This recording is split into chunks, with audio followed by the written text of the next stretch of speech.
Happy Monday, friends.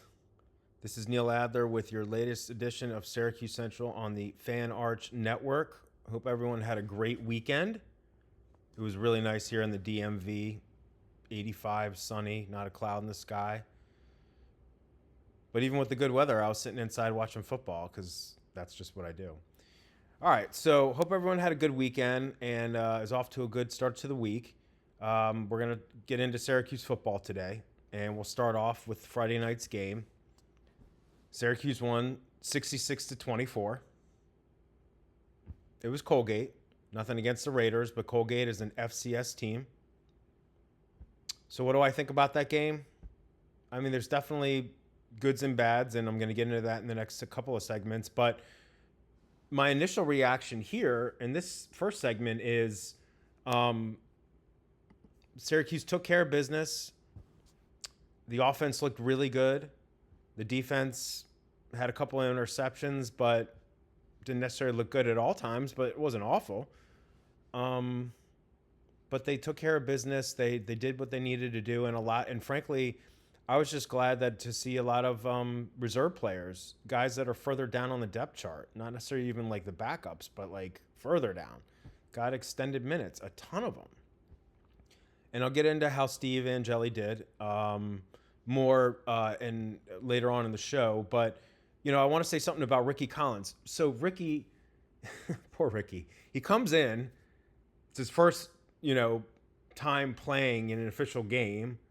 And on the first series, he throws an interception. And it wasn't like it was an interception that, okay, it was deflected or the Syracuse receiver should have caught it and it bounced off his head and into a Colgate defender's hands. It was a vastly underthrown ball. It was a bad ball. Okay, fine. And then, Syracuse have been putting in a lot, Fran Brown had been putting in a lot of reserves in the third quarter, but then Colgate actually outscored Syracuse 14-7 in that third quarter. And the game wasn't necessarily in doubt, but he put starters back in, including Steve Angeli. Good old peanut butter and jelly. But Ricky did go in later, and he ended up throwing a touchdown pass. And I thought that was I was happy for him. Because it's not so easy to, you come in, you transfer from LSU, you're named the starter in the spring, but then Steve Angeli transfers after you're named the starter, and then you have this really intense quarterback battle during fall camp, and Angeli wins out, and Angeli's playing pretty darn well so far. But Ricky got into the game. I love everything that he says all the time. He's just seems like a really genuine just dude, and he feels blessed to be the true backup, and he knows that any minute he could come in, and he's ready to come in. And yeah, that interception was bad, but then he threw a touchdown, so I was happy about that. But, a lot of other guys just caught my eye. Obviously Daryl Gill, he had 6 catches for 152 with 2 touchdowns, including one where he grabbed the ball out of the air with a defender right up there. And, it made the SportsCenter top 10 as the number 1 play on Saturday morning, which was really cool. So he looked really good. Darian Williams, the true freshman from CBA in Syracuse, the local product, he had a couple receptions for I think it was, let me look at my notes here, 72 yards, and he had a touchdown score. A bunch of receivers, younger receivers had scores. Redshirt freshman Jalen Hornsby, who did drop a few passes, but he also had a touchdown catch. Gabe Daniels had a score. Demetrius Samuel, let's talk about Demetrius Samuel, the two-way player, who had kind of a rough time, at least for part of the game against Tennessee. But in this game, and again, it's Colgate, he caught his first college pass as a receiver. I think it was for 10 yards. He had a pick, and then he had a couple pass breakups. Raheem Young, this Long Jr., the sophomore defensive back, he had a pick and a sack. Jamie Trumbull, another two-way player who looks like he might be playing more at linebacker than a tight end, he had a sack. So, let me just go through a couple other guys. I thought it was just good to see. So the run game wasn't amazing. Did you, and again, as always, drop me comments. Tell me what you think about the game. The run game wasn't amazing. Will Nixon was filling in for Yassine Willis. Nixon is a redshirt senior. Willis is the starting running back as a sophomore, but he was out. They actually had a couple running backs out. Malachi James was out too. So Nixon had 12 carries for 66 yards. He had one score. He did have a fumble. But then again, and this is one of the things I liked about this game is a bunch of younger guys got in. Jaden Hart, a sophomore, he had 6 carries for 28 yards. Tyleek Hill, a true freshman, had 2 rushes for 20 yards. A couple other younger running backs had some carries as well.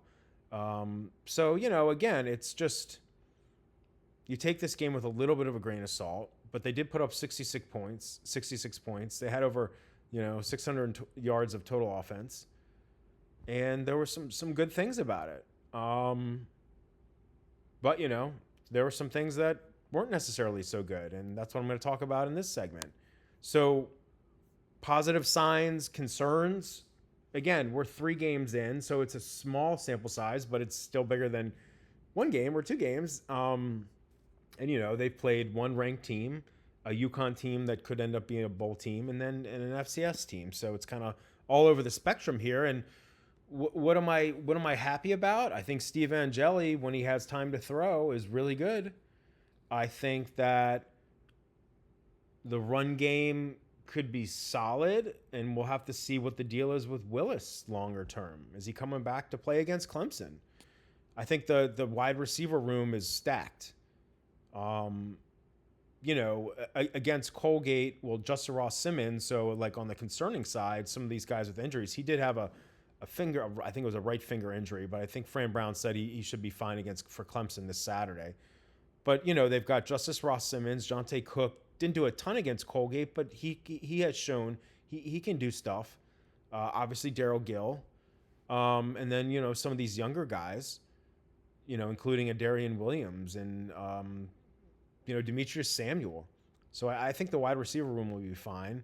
We'll have to see again on the injury front on the negative side. Keep an eye on Malachi James, the running back / return man, Emmanuel Ross, the wide receiver, Devin Grant, a senior safety, and then Justice Ross Simmons. So we've got to keep an eye on these injuries and if there's anything really too problematic and concerning long term, and it's part of the sport. So other positives. Special teams was fine. Stonehouse is solid. Kicking game's been okay. I don't want to nip, tight end. I think Villari's really good. I think, didn't David Clement have like a really good one-handed grab? So there's some solid stuff there. I think both the lines need work. The trenches. I mean, that was evident in certainly the Tennessee game, but I think it was evident in this Colgate game. Colgate, I don't believe had a sack against Syracuse, but they certainly, hurried Steve Angeli some. And Angeli, as I'll talk about in the next segment, he's a true pocket passer. And when he has time, to throw and has a clean pocket, like he's going to be the goods. He is. But sometimes he doesn't get rid of the ball quick enough. And so if the offensive line isn't getting enough time, that's a problem. And, so I'm not convinced the offensive line is a strength of this team yet. I don't think it's it's one of the weaknesses, frankly. And I hate to be critical, but hey, listen, that's what I'm doing here. I cover the team. I love the team and my alma mater, but I think the offensive line needs work. Continue to need work. The defensive line too. I mean, how many sacks does Syracuse have? Syracuse, I think, has 3 sacks on the year and 2 against Colgate. I hope I got that right. 2/3. They're not getting a great pass rush. I'm concerned about the depth on the edge. Linebacker spot. I guess it's okay. It's not like amazing. I think they got some talent in the secondary, both at the corner and at the safety spot. But again, Devin Grant's, was injured. They got some young guys in the secondary. And if I'm not mistaken, Colgate had 2 100-yard wide receivers, in that game. And one of them is really good, amazingly good. Trevon Sanders, I think he is. Yeah, I got that name right. But, they gave up 408 total yards to Colgate. They gave up almost 5 yards per play, and they gave up 24 points. And granted, they had, again, backups and backups, et cetera, in for a good part of that game, which is valuable. But, so you take this game, But, I think the defense needs work. I think the offensive line needs work. I'm not 100% sold on the running game unless Yassine Willis is back. I think Will Nixon is okay. Maybe, some of the younger guys, if they get more reps, could do well. But, again, they're 2-1.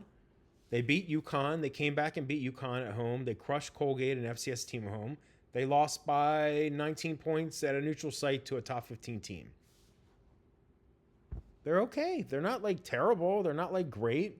Let's see how things progress, and they got a tougher schedule coming up. So Steve Angeli. I mean, he's leading the country in passing yards right now. At least when I looked on the NCAA's website on Sunday, and yeah, he was leading the country in passing yards. I think he's got 8 touchdowns, 2 picks. He's got back-to-back games of 400-plus yards, which is, I think, the first time that's ever happened in Syracuse history. He tied a program record with 5 passing touchdowns. A couple other guys have done that, including Kyle McCord. And he ran one, so he accounted for 6 touchdowns. And I think the only other 2 guys that have done that in an orange uniform are Jim Brown and Eric Dungy. So, yeah, Steve Angeli is good. He's not perfect. He has a couple picks. He's had fumbles. Again, sometimes I think he needs to get rid of the ball a little quicker. But I think when Steve Angeli has time, and as he continues to settle in, as I've talked about on Syracuse Central multiple times now, he wasn't a full-time starter last year for Notre Dame, like Kyle McCord was the year before he transferred to Syracuse at Ohio State. So after 3 games, they're 2-1, and I don't think Angeli lost the Tennessee game. He wasn't great, obviously, but he didn't lose the game. There was other things too going on. But they're 2-1. He's leading the country in passing yards, 8 touchdowns, 2 picks, fumbles, yes. He's a redshirt junior, but doesn't have a ton of prior college playing experience. So I'll take where he is right now. But what do you think? Drop me some comments. What do you like about Angeli? What do you don't like? What does he need to work on? But overall, we can't be unless we're nitpicking, we can't have tons of criticism for him, right? If he's leading the country in passing yards, I think he's good. I think he's going to have a good year. That offensive line's got to hold up. They got to get Willis back. They got to make sure they have balance in the game on offense between the run game and the pass game, because they didn't have that last year.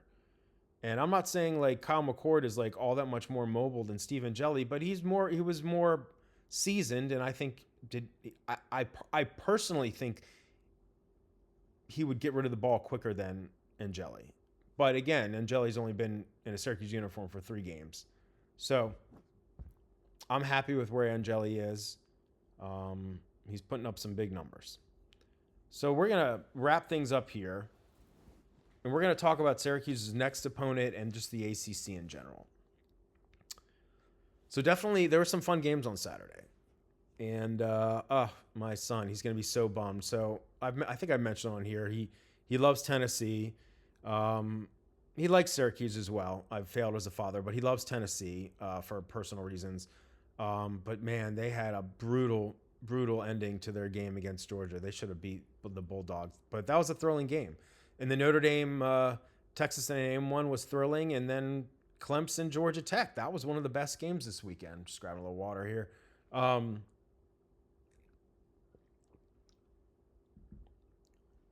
So Clemson, Georgia Tech in Atlanta. Clemson was picked in the preseason poll to win the ACC. Georgia Tech was top 4 and kind of a sleeper to potentially win it. Haynes King, really good. Georgia Tech had beat Colorado at Colorado in week 1, although Colorado is not very good. In week 1, Clemson lost at home by 7 points to LSU, which is now number 3 in the country. They beat Florida on Saturday. So, this game in Atlanta was really thrilling, and Georgia Tech won it on a 55-yard field goal at the buzzer. Shoot, this ain't basketball. Not at the buzzer. As time expired. As the clock hit 0. So Clemson is 1-2, and they were number 12 in the country. And when the polls came out on Sunday, They ain't ranked, fans. They are not ranked. So I'm not surprised by that. Georgia Tech moved in. They're at number 18. ACC teams ranked. Miami at 4. This is the AP poll. Miami 4, Florida State 7, Georgia Tech 18. Other teams, a couple other teams receiving votes: Clemson, Louisville. I think Cal was receiving a vote in the coaches poll. NC State and SMU. Syracuse wasn't receiving votes. Whatever. But Syracuse plays Clemson at Clemson on Saturday, Death Valley. When I looked at the odds on Sunday, Syracuse was a 17.5 point dog. 17.5 points. You got an unranked Clemson at 1-2. Syracuse, not overly impressive, but 2-1. Syracuse has played them tough on the road multiple times in recent years, and they're a 17.5 point dog. What kind of nonsense is that? Now, I don't pay a lot of attention to odds. I mean, I'll provide the odds on Syracuse Central, and when I write articles for other places, so fans are informed. But I don't bet. I'm not a betting. But really, 17.5. Now, look, Clemson is going to be pissed off at this game, and they're going to take it out on Syracuse. And could Syracuse get blown out? Sure. But I don't know. Is Clemson good? They're 1-2, but they also have 2 close losses to 2 ranked teams. So they only have 1 ACC loss, so they could conceivably still win the ACC. But if you're asking me my opinion right now, the 3 best teams, and again, we're heading into week 4, but the 3 best teams in the ACC are Georgia Tech, Miami, and Florida State.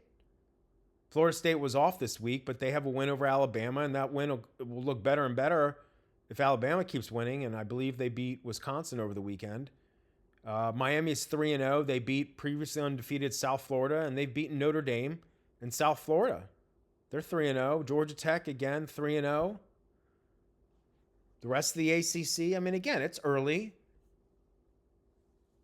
NC State is 3-0. Cal's 3-0. There's a bunch of one-loss teams, including Syracuse. I'm sorry, Louisville's 2-0. They had a bye.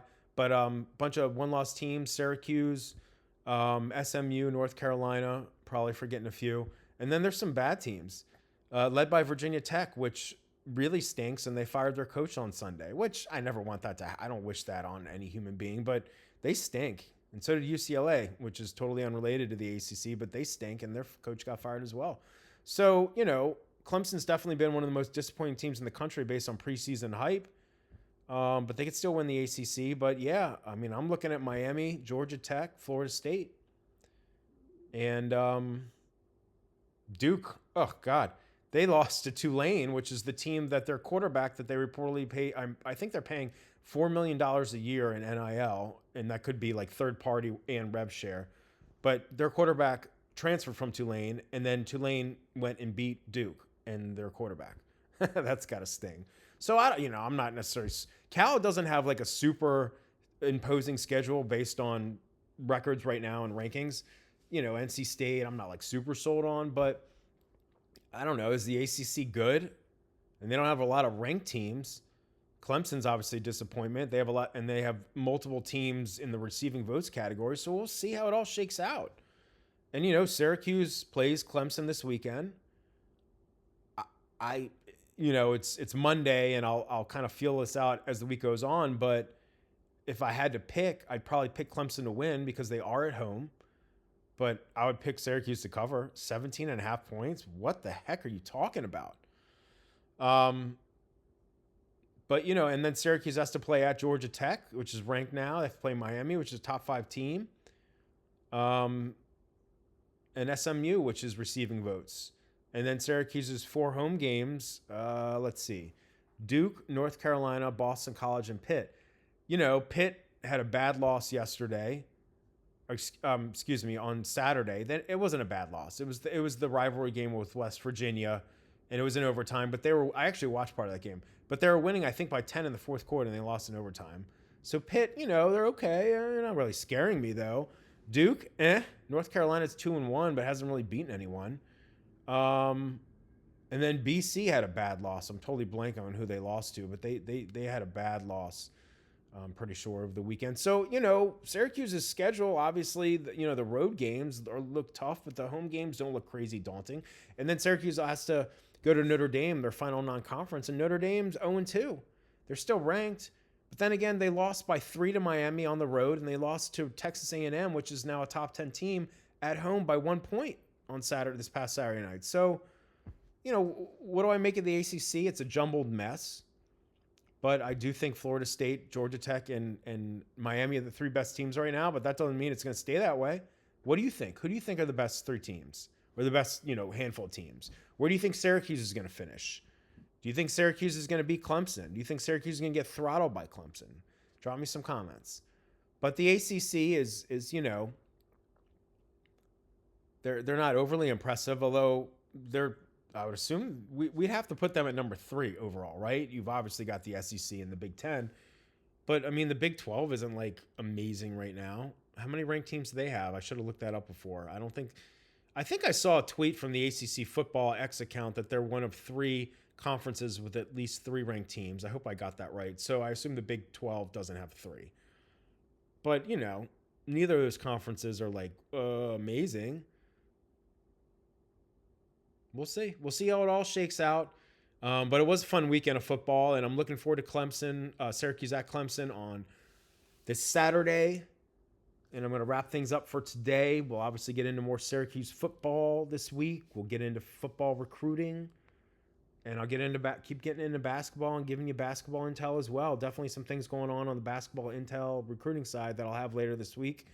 But let me know what you think about the show and what you want, what you don't want, what you like, what you don't like.